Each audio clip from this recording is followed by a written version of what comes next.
Everyone, कैसे हैं आप सब। मैं हूं अभी Gauri and you are watching back to Torah. तो ये हैं हमारे कुछ प्रीवियस रिकॉर्डेड लेक्चर्स में से कुछ शॉर्ट क्लिप। तो आइए आज की वीडियो देखते हैं। असद भाई पाशा तरुमा के हवाले से बात करेंगे। आप सबकी सलामती हो। शबाद शलोम। शबाद शलोम भाई, आपकी भी सलामती हो। आप लोग जीते रहे, खुश रहे। आप लोग जीते रहे, खुश रहे। बाजी, थैंक यू वेरी मच, आपने उसको एड्रेस कर लिया। तो एक चीज जरूर है, बाजी ने एक बड़ा क्रूशियल पॉइंट इसमें कहा है, वो याद रखिएगा कि बंदों के अंडर औरतों को किया गया है। और हलाकिकली बात आपको बाजी ने बता दी है कि अगर वो कहे तो उसको वो झूठ भी बोल सकती है, लेकिन इस बात को आपने कभी नहीं भुलाना कि झूठे खुदा की बादशाही में नहीं जाएंगे। ये लिखा है, क्योंकि तौरा तौरा के बारे में कहा जाता है कि तेरे कलाम का खुलासा सच्चाई है। और और और इस कमी, अगर मर्द अपनी बीवी को ये कहता है ना, तो इस चीज को आपने कभी नहीं भूलना कि लिखा कि उसका बारे गुनाह जो है ना वो मर्द उठाएगा। सो औरत तो आजाद रहेगी, तो उसका बारे गुनाह जो है ना वो आप उठाएंगे। ये उसके आगे लिखा गया है। खैर नॉनदलेस, हमारा आज का जो तौरा पोर्शन है तिरुमा, वेरी इंटरेस्टिंग वन। इसके साथ ना एक छोटी सी मेरी ना बहुत पुरानी याद जुड़ी है। मैं जब तौरा पढ़ता पढ़ता था बचपन में, बहुत पहले की बात बता रहा हूँ। तो जब मैं उस वक्त तो मुझे ये पता भी नहीं था कि जो है ना तौरा को इतने पोर्शंस में डिवाइड किया गया है और इस पोर्शन का ये नाम है। लेकिन जब मैं यहाँ पहुंचता था ना, और मैं ये पढ़ता था कि जब खुदावंद ने बनी इसराइल को हुक्म देते हैं कि तुम बनी इसराइल से कहना कि वो मेरे लिए जो है ना ये नजर लाए। और जब मैं नजर की लिस्ट पढ़ता था ना, तो मैं उस वक्त भी इस चीज से शर्मिंदा होता था कि यार, ये मैं बैक इन डेज आपको बात बता रहा हूँ, बहुत पहले चर्च दौर की। मैं उस वक्त भी इस चीज से परेशान होता था कि हम खुदावंद के लिए लेके क्या जाते हैं।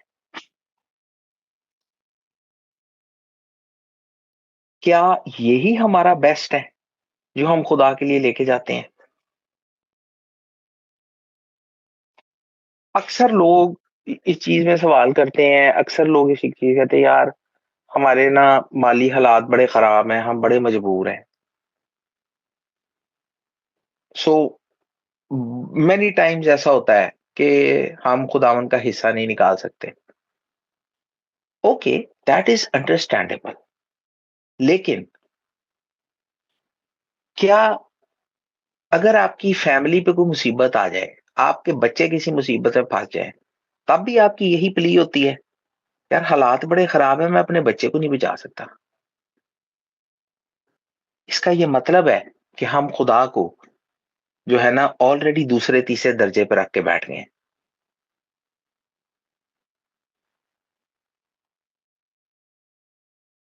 हम सब इसमें से गुजरते हैं, हम सब इसके मुजरिम हैं कहीं ना कहीं।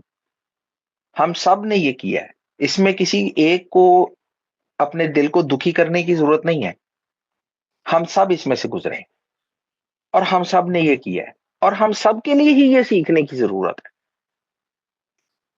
सो दैट बीइंग सेड, हमारा आज का हिस्सा है पारसा तरोमा, और खरूज 25 बाब पहली आयत से लेकर ये 27 बाब की 19वीं आयत तक ये हिस्सा जो है ना ये चलता है। और ओवरऑल ये हमारी 19वीं रीडिंग है तौरा से।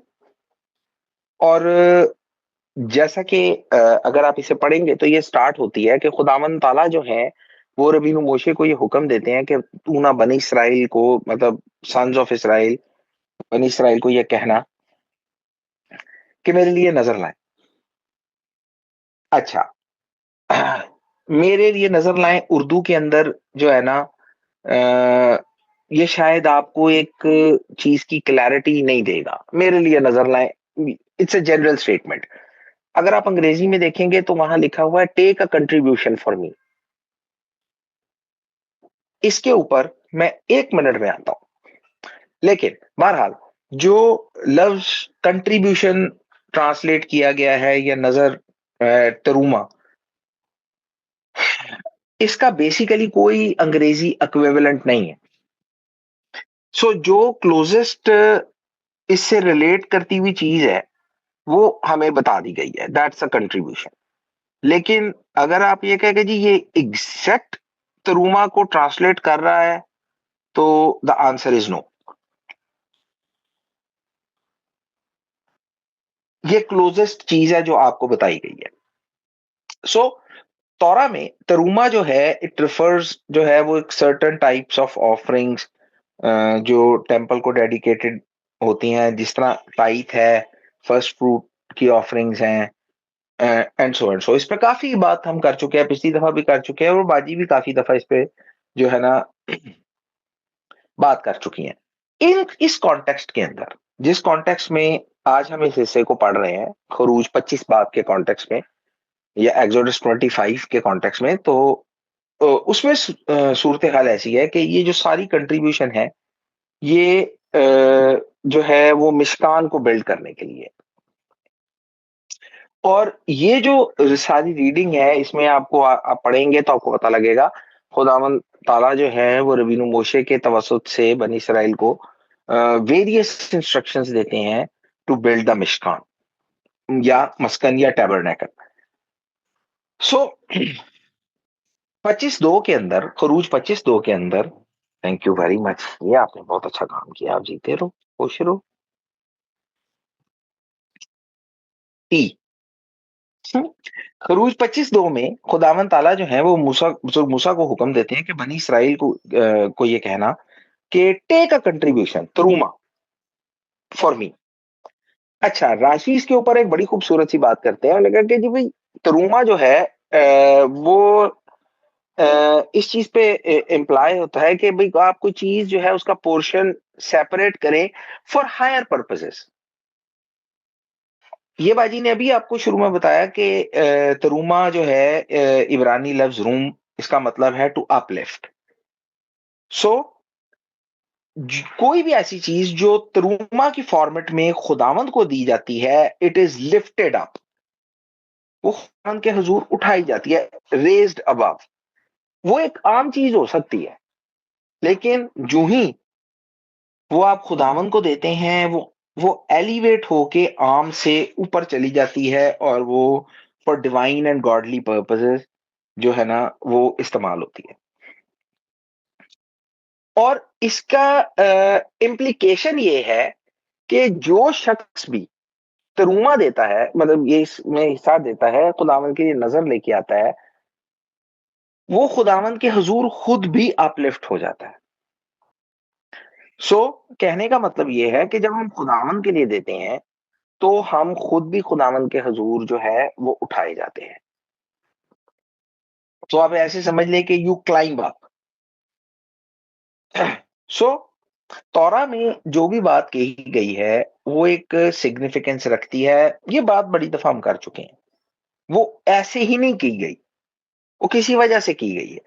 सो जो बात मैंने शुरू में की कि जिसमें मैंने आपको कहा था कि मैं अभी इसके ऊपर आता हूं, that is take a contribution. So सूरत हाल ये है कि कोई भी शख्स कोई डोनेशन करता है ना, तो it's actually it does not take, he gives. तो अगर ये वर्स इस तरह हो कि भाई tell the sons of Israel to give contribution, तो एक जनरल सेंस बनती है। लेकिन खुदावन ताला ने बनी इसराइल को ये कहा टू टेक अ कंट्रीब्यूशन। सो समझाने की बात इसमें यह थी, या जो हमें समझाया जा रहा है वो ये है कि खुदावंद के काम में, खुदावंद के लिए जब आप हिस्सा डालते हैं तो actually by giving you are actually receiving more of what you are actually giving. जितना आप दे रहे हैं उससे ज्यादा ही आप रिसीव कर रहे हैं। सो चाहे आप उसके ऊपर कोई फिजिकल रिसोर्सेज जो हैं, जो मटेरियल रिसोर्सेज हैं, वो दे रहे होंगे, लेकिन इन रिटर्न आपको जो स्पिरिचुअल बेनिफिट्स उसके हासिल होंगे, they are far greater than that.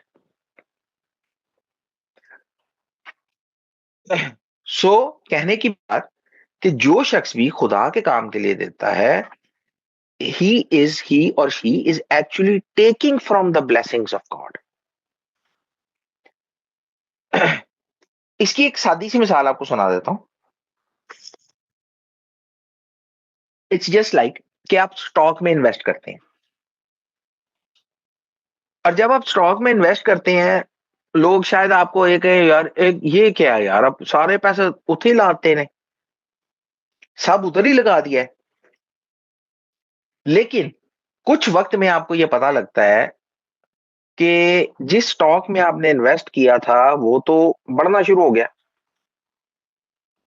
और अब वो जो है वो जो है आपको रिटर्न्स देना शुरू हो गया। अब यही वो लोग जो आपको ये कह रहे होते हैं ना, तो समटाइम्स इंसान को, बंदे को मिलके ये कहते हैं यार असी भी कर लेंदे, काश हम भी उस वक्त इस सलाह पे अमल कर लेते। लेकिन उस वक्त तो वो आपको ये कह रहे थे कि भैया आप क्या कर रहे हैं कि अपने सारे रिसोर्सेज जो है वो इधर जो है आप इन्वेस्ट कर रहे हैं। So it's just like that.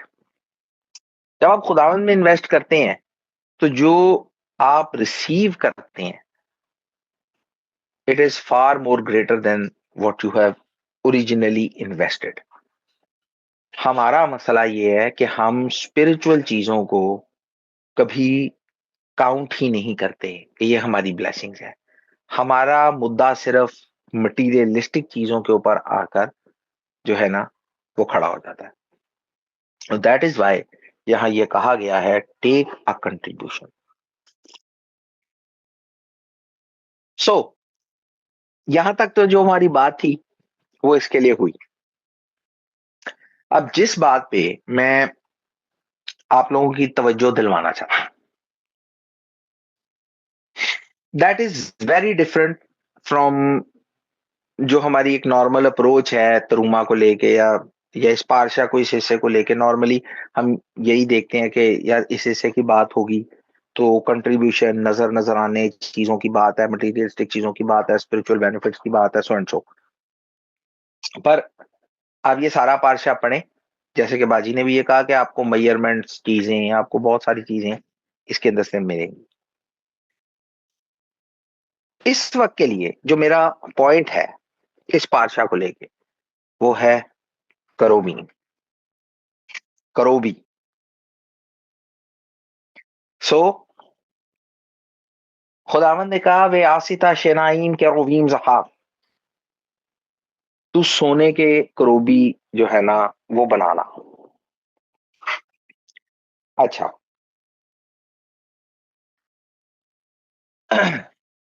करोबियों के बारे में हमारे पास इंफॉर्मेशन यहां तक क्या पहुंची है।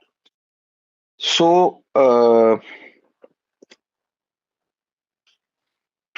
पैदाइश 3:24 अगर हम इसे पढ़ सकें तो बहुत अच्छी बात है।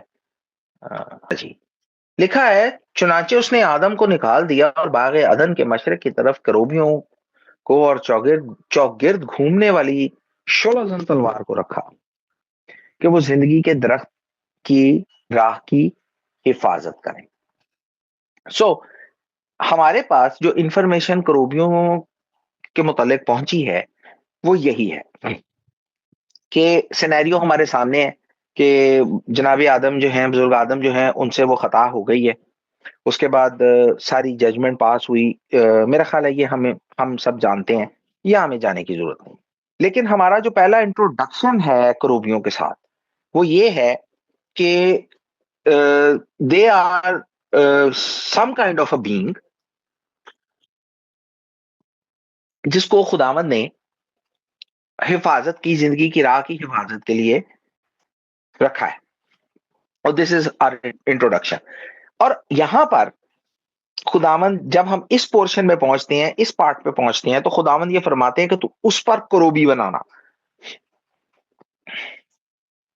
ठीक है जी। अब जो हमारा पहला एनकाउंटर है उससे हमें ये पता लगा है कि they are some kind of gods. ये जो है मुकर्रर किए गए थे कि जनाब आदम को जो है ना वो इस कायम तक जाने से रोकें, जिंदगी के दरख्त तक जाने से। सो जो जनरल इंप्रेशन हमारे जहन में एक बनता है वो वही बनता है जो किसी गार्ड का बन सकता है जिसको सिक्योरिटी में मामूर किया गया है और वो वहां तैनात है और उसको पास करके जो है ना हम वहां तक पहुंच नहीं सकते।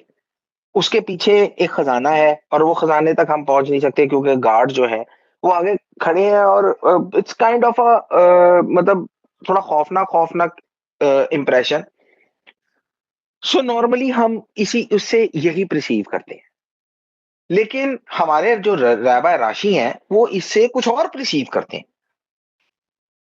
तो रैबा राशि ये कहते हैं दे आर बेबी फेस। हाँ, yes, you heard me right, they are baby face. So Rashi जो है उनकी वजाहत ये है कि वो कुछ कोई सम काइंड ऑफ स्ट्रक्चर है, कुछ ऐसा स्ट्रक्चर है, मतलब कोई बड़े स्ट्रक्चर नहीं है, नॉट अ बिग वन, लेकिन they are with a baby face.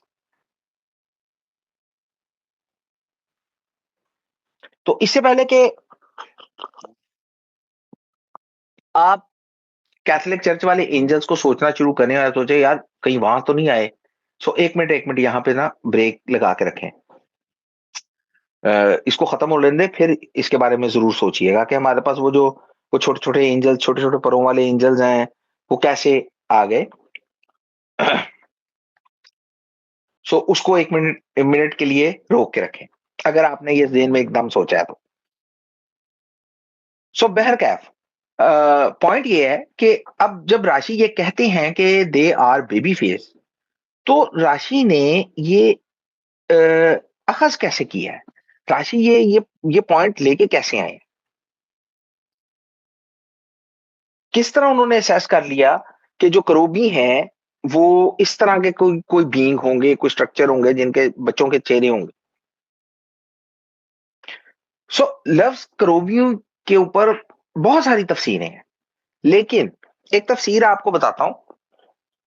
अरामी जबान में करोवी के लिए लफ्ज के राविया है, के राविया,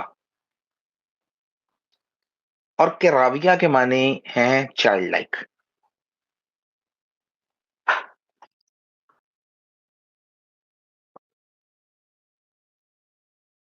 ये मुमकिन है कि जो रैबा राशि हैं उन्होंने इस चीज को यहां से अखज किया हो कि करोबी जो है ना वो बेबी फेस थे। तो अरामी जबान में लफ्ज है केराबिया जिसके मानी है चाइल्ड लाइक, और मे बी वो यहां से उन्होंने इस पॉइंट को जो है ना लिया हो। पॉइंट ये है कि बेबी फेस तो हो गया, स्ट्रक्चर भी बड़ा नहीं है, बेबी फेस है, मे बी आरामी से तफसीर उठाई है, हो गया, लेकिन इसके अंदर जो मेन चीज है वो ये है कि इसके अंदर हमारे लिए सबक क्या है। बेबी फेस तो है पर सबक क्या है, दो तीन चीजें हैं। देखें, बच्चों से ना नाराज नहीं हुआ जाता। बच्चों का एक बड़ा अजीब सा वो है कि दे मेल्ट यू। बच्चे जो है ना ये खुदा की मोहब्बत का इजहार होते हैं। बच्चों में सीखने का पोटेंशियल हमसे कहीं ज्यादा होता है। ये मैं बहुत दफा बच्चों को बता चुका हूँ, मूसा सारा को भी कहता हूँ कि जब बच्चों के अंदर खुदावंद ताला ने एक ऐसा पोटेंशियल रखा होता है सीखने का, बहुत सारी चीजें वो इतनी रैपिडली और इतनी तेजी से सीख लेते हैं कि बड़े शायद जो सफर वो महीनों में कर जाते हैं, दिनों में कर जाते हैं, हम शायद वो सफर सालों में भी नहीं हमसे हो पाता।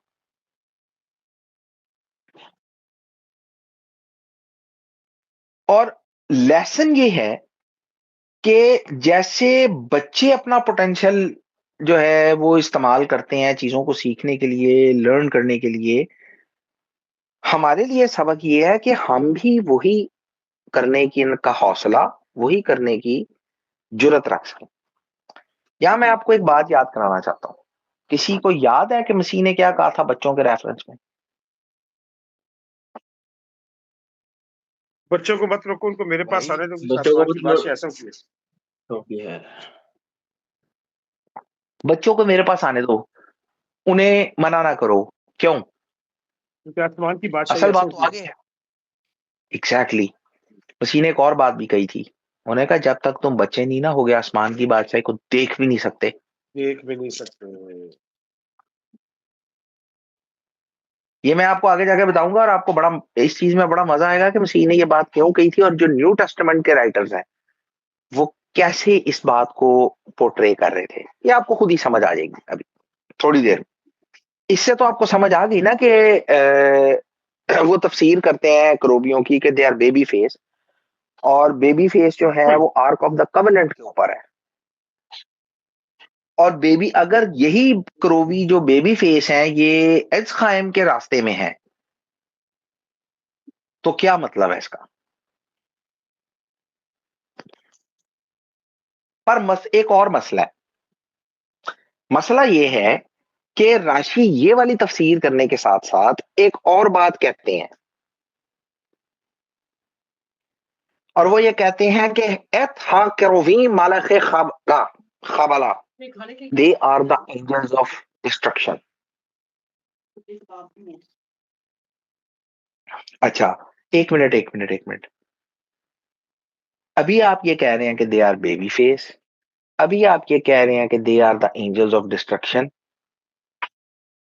क्या मतलब है? ये मतलब कंफ्यूजन नहीं फैलना शुरू हो गई कि एक मिनट के अंदर अभी हम ये इसको इसकी interpretation as a baby face creatures कर रहे हैं और एक मिनट के अंदर हम ये कह रहे हैं कि they are the angels of destruction.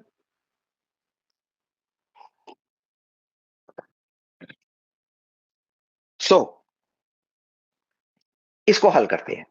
जब खुदावन ताला ने करोबियों को अदन के अंदर रखा था तो वो तबाही के लिए थे। हमारे इस तौरा पोर्शन के अंदर जब वो रखे गए हैं, और इसके लिए आपको तौरा पोर्शन पढ़ना पड़ेगा ताकि आपको पता लगे कि उनकी प्लेसमेंट क्या थी। सो हमारे इस तौरा पोर्शन में वो बेबी फेस है।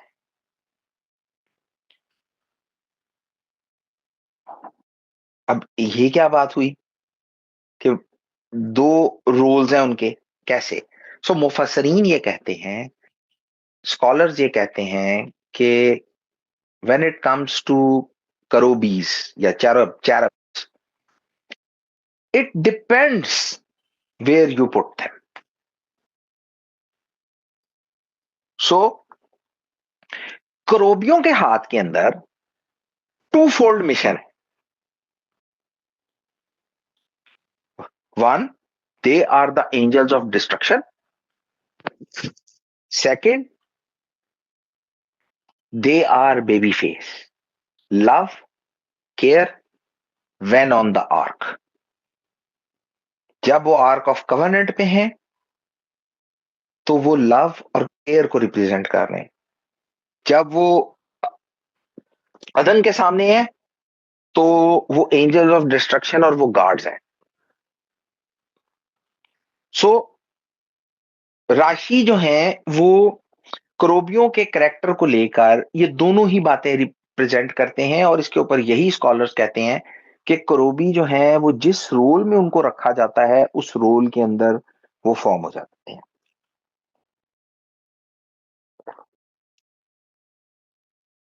ये तो हो ठहरे हमारे रवि राशि। अब राशबाम ये कहते हैं कि क्रोबी जो है ना वो बड़े बड़े परों वाले परिंदे हैं। कोई ये असेस कर सकता है कि उन्होंने ये असेसमेंट कहां से ली होगी? एनी गेस कि ये असेसमेंट कहां से ली होगी यसाया उन्होंने? 6 बाब, यसाया 6 बाब, सराफील। तो जब हिस्कियल में आए क्रोबी जिनके लंबे लंबे पार थे, ये हमें हिस्कियल के सहीफे में देखिए, हाँ जी। यसाया 6 बाब से उस्ताद जी। तो अब राशमाम जो हैं करोबियों को बड़े बड़े परों वाले परिंदे क्यों उसकी तफसीर ऐसे कर रहे हैं, इसकी भी रीजन है। आज हमारे इस हिस्से में बहुत सारे लोग करोबियों के ऊपर सवाल करते हैं, करोबियों के बारे जानने की कोशिश करते हैं। आज हम भी थोड़ा सा इस हिस्से के रेफरेंस में, क्योंकि आर्क ऑफ द कवेनेंट के ऊपर करोबी थे, आज हम भी इसको थोड़ा सा जानने की कोशिश करेंगे। सूरत हाल ये है कि जो राशमाम है वो उसको इंटरप्रेट इसलिए यूं करते हैं कि सब कुछ जो है ना वो उसके परों के नीचे इकट्ठा हो जाए।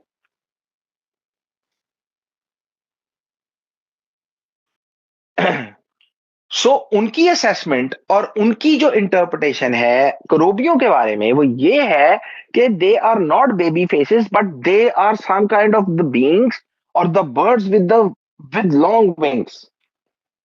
और लॉन्ग विंग्स की जो उनकी जो अप्रोच है वो यही है कि सब कुछ परों के नीचे, जैसे कि मुर्गी, बहुत सारी मिसालें आपने सुनी होगी, मुर्गी अपने बच्चों को परों के नीचे रख लेती है, सारे उसके परों के नीचे जो है ना पनाह के लिए आएंगे, तो वेरियस थिंग्स। जब परों की बात की जाती है तो it's kind of a protection. इसकी एक बड़ी चीज ये है कि वो प्रोटेक्शन है, ठीक है ना। बहुत सारी चीजें हैं जो वो इन्फ्लुएंस कर रही हैं, उन सारे इन्फ्लुएंसेस से आपको उसके परों के नीचे उस जो है ना वो पनाह मिलेगी। अप्रोच ये है कि ये सिंबलाइज करता है उस प्रोटेक्शन को। राशमाम जो है वो करोबियों के लिए जो अप्रोच लेते हैं that is kind of a protective thing. राशि के लिए हमने सुन लिया कि angel of destruction and the baby faces, gentle care, yet on the same time they are gods, they can destroy। और जो राशवाम है वो इसकी प्रोटेक्टिव साइड को जो है ना वो हाईलाइट करके तो हमारे सामने लेके आते हैं।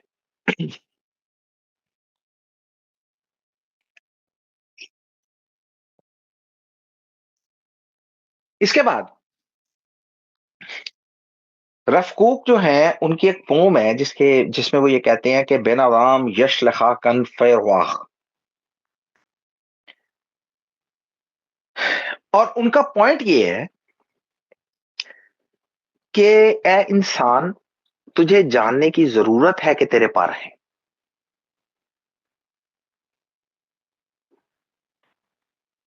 पोएम है उनकी, तो वो यही इस चीज को हाईलाइट कर रहे हैं कि ये इंसान तुझे जानने की जरूरत है कि तेरे पार है, तू उड़ सकता है, तू खुद को बुलंद कर सकता है। जो रफकूक हैं वो इंसान के इस पोटेंशियल पर वो काफी बड़ा ईमान रखते हैं, बड़ी उम्मीद रखते हैं कि खुदा ताला ने बेशक हमारे वो पार हमें नजर नहीं आते, बट येट हम अपने आप को खुदा के सामने एलिवेट कर सकते हैं। अभी पारशा हमने स्टार्ट किया और बात हमारी नजरों न्याज से स्टार्ट होके एलिवेशन पे ही आ रही थी।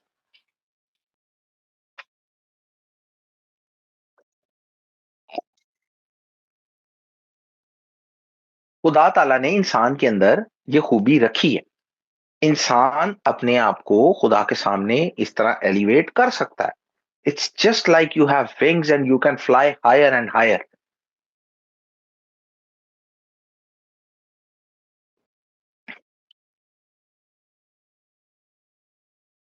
रफकू की जो अप्रोच है क्रोबियों को लेके, इट्स वेरी इंटरेस्टिंग।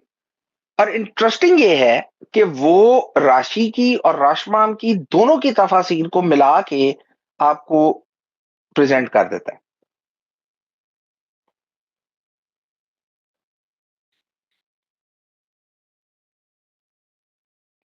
और आपको अगर किसी को याद हो कि हमारे पिछले एपिसोड में हम यही बात कर रहे थे कि you need to maximise your potential in front of Hashem, क्योंकि हाशिम ने ये चीज आपके सामने रखी है, हाशिम ने ये चीज आपको वदीयत की है अकल उसकी तरफ से तोहफा है। अगर हम उसको मैक्सिमाइज नहीं करेंगे तो हम अकल बख्शने वाले की तहकीर करते हैं।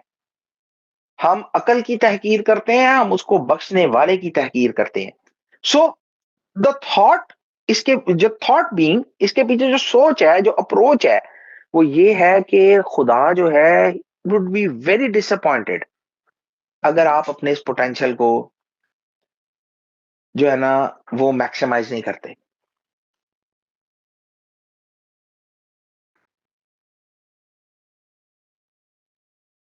और उनका पॉइंट ये है कि be on arc, not the angels of destruction. Be humble, be gentle. आप से खुदा का लव और केयर जो है वो जो है ना वो पोर्ट्रे होना चाहिए।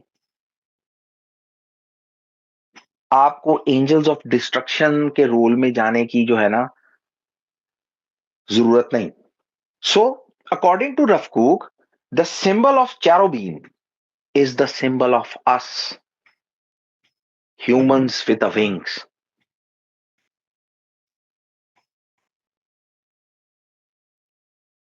और ये चीज हाशिम ने ही हमारे अंदर रखी है।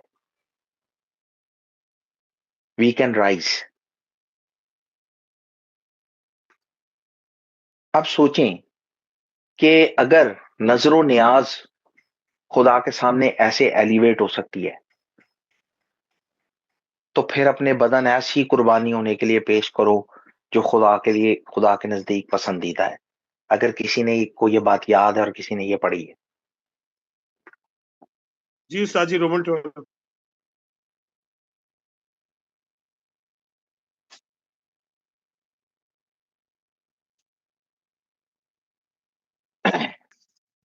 ये बात आपको मैं बृहत खदाशा से क्यों बता रहा हूं, ताकि आपको ये पता लगे, आपको ये आपके नॉलेज में ये चीज रहे कि जो जो न्यू टेस्टामेंट के राइटर्स हैं वो अप्रोच कैसे ले रहे थे और कहां से ले रहे थे और किस अप्रोच के तहत वो चीजें लिख रहे थे।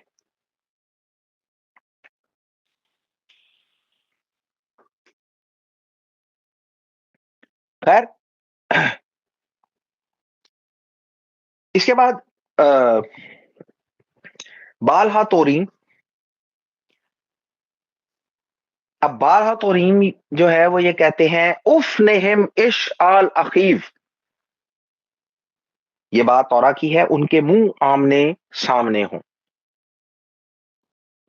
ये बात तो हमें पता लग गई कि करोबी जो है वो आर्क के ऊपर हैं, वो बनाने हैं, ठीक है। और अब ये बात हमारे सामने है कि उनके मुंह आमने सामने हो।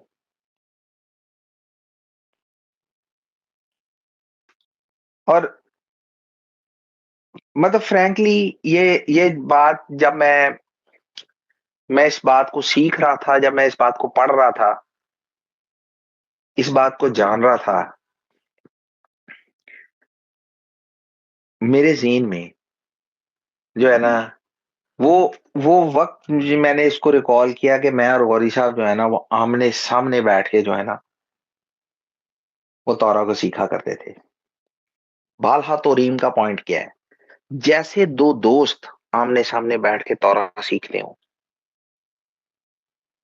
जब हम आमने सामने बैठ के तौरा सीखते हैं, इससे होता क्या है? बहुत सारे लोग हमें मिलते हैं, बहुत सारे जो लोग हैं ये ख्वाहिश करते हैं कि जी हम तौरा सीखना चाहते हैं। एक वाइटल एलिमेंट उन लोगों की जिंदगी में से मिसिंग होता है, तौरा नहीं सीख पाते हैं। यही वो वाइटल एलिमेंट है। क्या आप Available. आमने सामने बैठ के चीज को सीखते हैं? When you learn Torah together, सबसे बड़ी चीज ये होती है कि यू एक्सचेंज आइडियाज।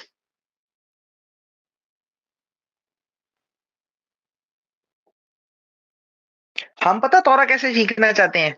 जैसे बच्चे स्कूल जाके ना अलफ बे का कायदा सीखते हैं। चलो बेटा, ए से लेके डी तक याद करके आ जाना। That's not the way you learn तोरा। सो बालो तोरीन, उनका पॉइंट ये है कि वो आमने सामने है, बिल्कुल दो दोस्तों की तरह जो अपने आइडियाज एक्सचेंज कर रहे हैं। एंड व्हेन यू लर्न तोरा टुगेदर, आप आइडियाज एक्सचेंज करते हैं, you listen and you challenge.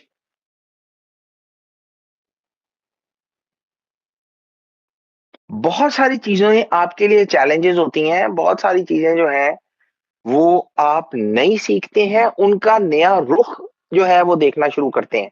आपके पास टाइम ही नहीं है कम्युनिकेट करने का। आप अपनी तोरा लर्निंग के ऊपर पहला पहला तो जो है आपने जरब यही लगा दी है, you don't have time. So जो बालहा तोरीम है, उनके according the symbolism of the cherubs is the symbolism of communication. अब सिर्फ इमेजिन करें कि रैबाई सोचते कैसे हैं यार, हैरान कर देते हैं ये लोग। हम करोबियों को सोचते हैं, हम आसमान में उड़ते रहते हैं, कभी इधर उड़ रहे हैं, कभी उधर उड़ रहे हैं, कभी नीला आसमान, कभी पीला आसमान, कोई आसमान से गिर गया, कोई आसमान पे उठ गया, किसी में बिजलियां निकल आई, कभी कुछ हो गया। यार symbol of cherub is the symbol of communication, and no one can deny the importance of communication when you are learning तोरा।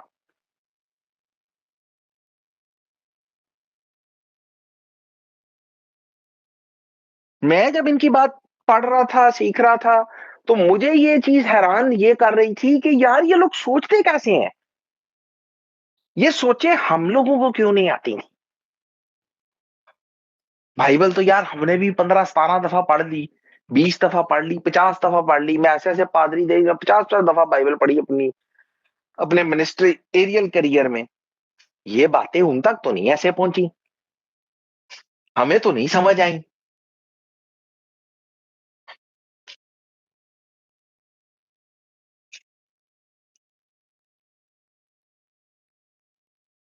आप कभी भी तौरा नहीं सीख सकेंगे अगर आप ये कहते हैं जी तुम चुप करके उस कोने में बैठो, मैं चुप करके इस कोने में बैठता हूं। ठीक है ना, अपना अपना काम करते हैं, अपना अपना काम करते हैं। जब टाइम होगा इसके ऊपर बात कर लेंगे। Nope, you can not do like this, you can not learn Torah like this. क्यों? वाई? क्योंकि ऐसे दो लोग जो हकानी हैं, जो हक की तलाश में हैं, जो सच की तलाश में हैं, अगर उनके आइडियाज और उनकी इंफॉर्मेशन एक्सचेंज नहीं होगी, उनके दरमियान कम्युनिकेशन नहीं होगी, तो ये अलफ बे की तरह चीज नहीं सीखी जाएगी। You need to exchange your ideas and information to seek the truth.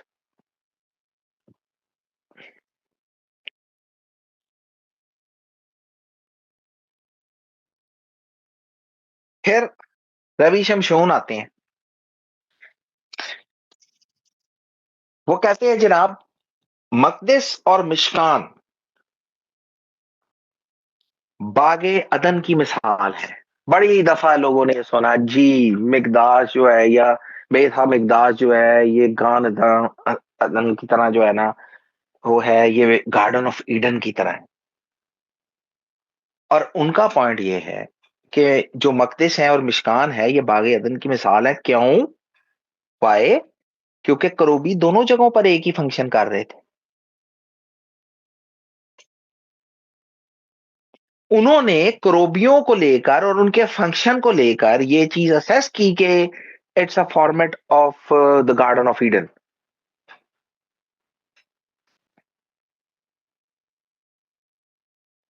और वो ये पॉइंट प्रेजेंट करते हैं कि हमारे सामने दो कंपोनेंट्स ऐसे रखे गए हैं ताकि हम जो है अपना रास्ता जो एच खाइम को या ट्री ऑफ लाइफ को जाता, तो बाजी ने एच खाइम इतनी दफा बता दिया, मेरा ख्याल है मुझे ट्री ऑफ लाइफ भी कहने की जरूरत नहीं। एच खाइम को जो रास्ता है, we should not lose our sight. और हमारे सामने ये दो कंपोनेंट्स जो है ये क्या रखे गए हैं? नंबर वन इज चैरब, करोवी, नंबर 2 इज तलवार। अब इमेजिन करें कि इनका थॉट प्रोसेस क्या है।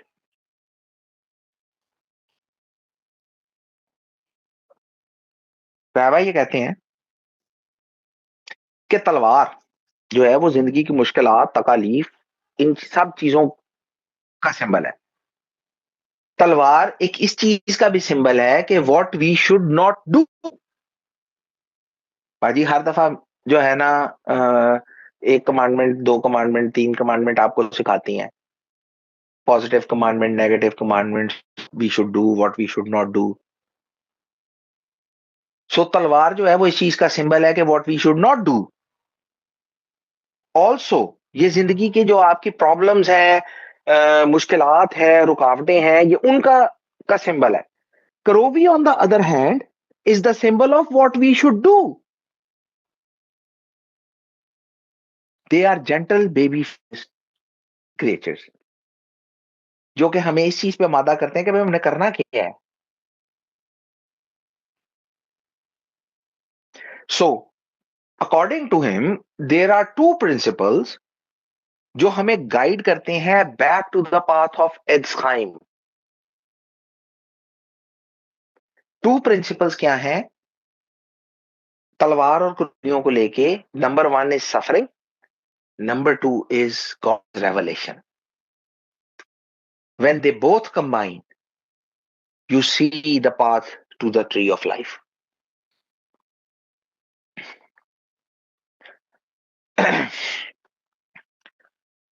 आदम और हवा दोनों ने गुनाह हुआ। उसके बाद खुदावंद ताला ने जो अपना रेवलेशन है, अपना जो मुकाशफा है, उसको छुपा लिया। इस 2 ही चीजों को इस्तेमाल किया गया, तलवार और करूबी। ट्री ऑफ लाइफ का रास्ता बंद हो गया, उस पे तलवार और करूबी जो हैं वो हमें नजर आ गए। In generally we think of them as the gods. और इसके बाद जो रैबाइज अप्रोच लेते हैं, मैं उसके ऊपर अशश कर उठा। यार सलाम है भाई आप लोगों को।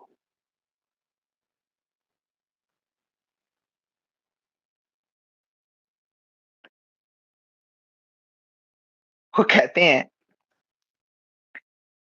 रोश हशाना। लो 1 मिनट यार, करूबियों की बात है, रोश हशाना किधर से आ गया? क्योंकि रोश हशाना जो है ये खुदा की जजमेंट का निशान है। And they compare it with the sword, the flaming sword. और जब हम अपनी जिंदगी में हर तौरा साइकिल के अंदर, हर एनुअल साइकिल के अंदर, अपने कैलेंडर साइकिल के अंदर जब हम इस पॉइंट पर पहुंचते हैं, तो हम यहां इस पॉइंट पर आकर हम ये दुआ करते हैं कि खुदा इसको बदल, खुदा अदल को रहम से तब्दील कर दे। यही हमारी दुआ होती है। खुदा हमसे अदल से पेश ना आए, खुदा हमारा इंसाफ ना करे, बल्कि खुदा हम पर रहम और शफकत करे, क्योंकि हम उसके अदल के सामने खड़े नहीं हो सकते। And Rosh Hashanah is compared to the sword guarding the path of Garden of Eden. And then comes Yom Kippur. अब योम किपुर में दैट का जो एक जनरल आइडिया है, मेरा ख्याल है हम सबको है। काहिन पाक तरीन मकाम में जाए, पाक तरीन मकाम में था क्या? क्या था भाई पाक तरीन मकाम के अंदर?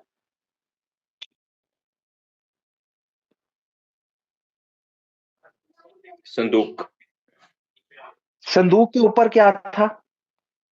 कैरब्स, करूबी। सो पाक तरीन मकाम में अहद का संदूक था, अहद के संदूक के ऊपर करूबी थे, और पाक तरीन मकाम इटसेल्फ जो है वो अदन का सिंबल था।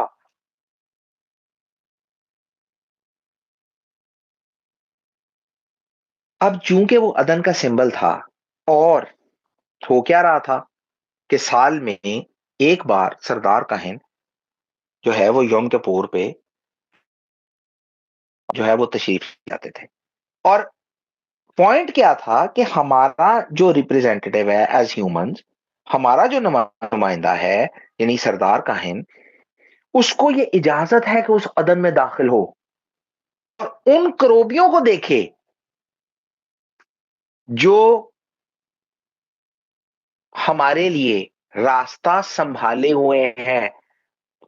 गौर से सुनिएगा, जो हमारे लिए रास्ता संभाले हुए हैं। और जाके आप बैरशीत में पैदाइश की किताब में जेनेसिस में क्रोबियों को देखिएगा, वहां पे जहां पे ये वर्ष लिखी है ना, खुदा ने उनको रखा हिफाजत के लिए, वहां पर लफ्ज आया है लिशमोर। लिशमोर से हमें क्या याद आया? शमोर एत योम हाशवात लेकादशो, शमोर टू गार्ड। अब ब्यूटी ये है कि शिमोर का जनरलाइज्ड एक मीनिंग है गार्ड, लेकिन शिमोर is also used to keep. So in terms of शिमोर, they are keeping the way for you. In general, we say they are guarding the way, but in fact, they are keeping the way for you.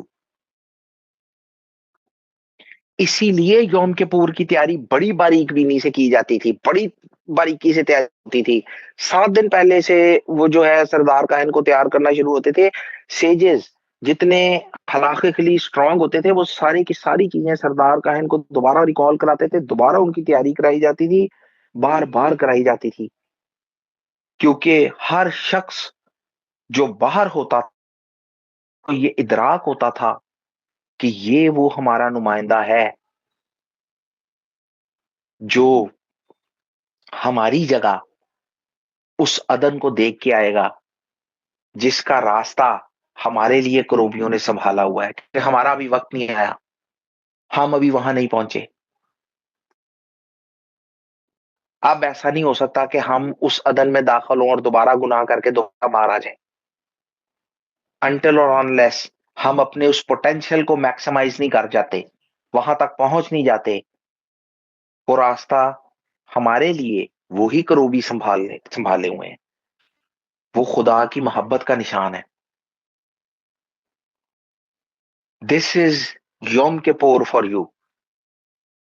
अब आपको समझ आई, मसीह हमारा सरदार काहिन है, वो एक दफा पाक मकान में चला गया। ये सारे जो ये सिंबलिज्म है, ये कैसे आ रहा है और कहां से आ रहा है और क्यों आ रहा है? वेट, आफ्टर योम किप्पुर देन कम्स सुकोत। हमारा रिप्रेजेंटेटिव, हमारा सरदार काहिन, वो खुदा के सामने गया और वापस आया। ठीक है, उसने हम जो है हमारी जगह उस अदन को देखा जिसका रास्ता क्रोवी संभाले हुए हैं। सो हम जब सुका बनाते हैं, हम अपना वही अजली मिशन, वही रीजनल मिशन पूरा करते हैं जो हमें बागे अदन में मिला था। इसीलिए हम सुका बार बनाते हैं, घर के अंदर नहीं बनाते हैं। इसीलिए हम सुका के लिए नेचुरल मटेरियल्स यूज करते हैं। हम इसीलिए उसी फॉर्मेट में जाते हैं जिस फॉर्मेट में जो है खुदावंद ताला ने जो है वो बाप जो है ना आदम को रखा था।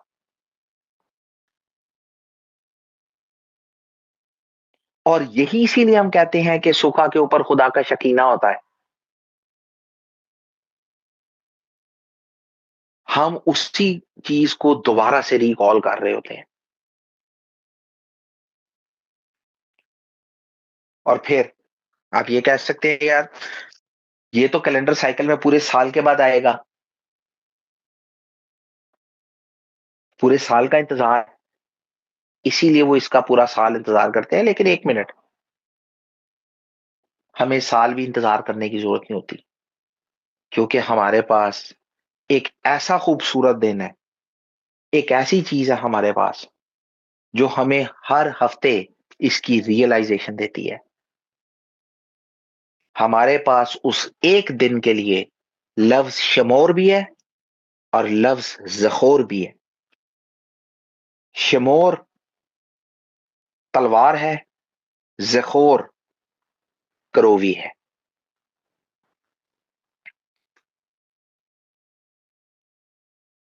और ये हमें इस चीज की रियलाइजेशन देते हैं या देता है कि खुदा हमें पाक करने वाला खुदा है। हमारे इर्द गिर्द हजारों चीजें ऐसी हैं जो खुदा का मुकाशफा हमसे छुपा लेती हैं, हमें उन्हें दूर करना है।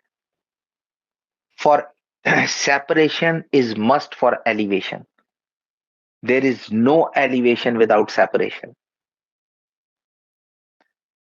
तलवार ये इसलिए है कि वो हमें ये बताए कि अगर तुम हट जाओगे, अगर तुम रास्ते पे नहीं रहोगे तो तुम्हारा हशर क्या होगा। क्रोवी खुदा का मुकाशफा हम तक पहुंचाते हैं। और जब हम इन दोनों को देख लेते हैं, हमारे सामने द पाथ टू एट्स खाइम क्लियर हो जाता है। This is your way to एट्स खाइम, that is why they say Torah is the way.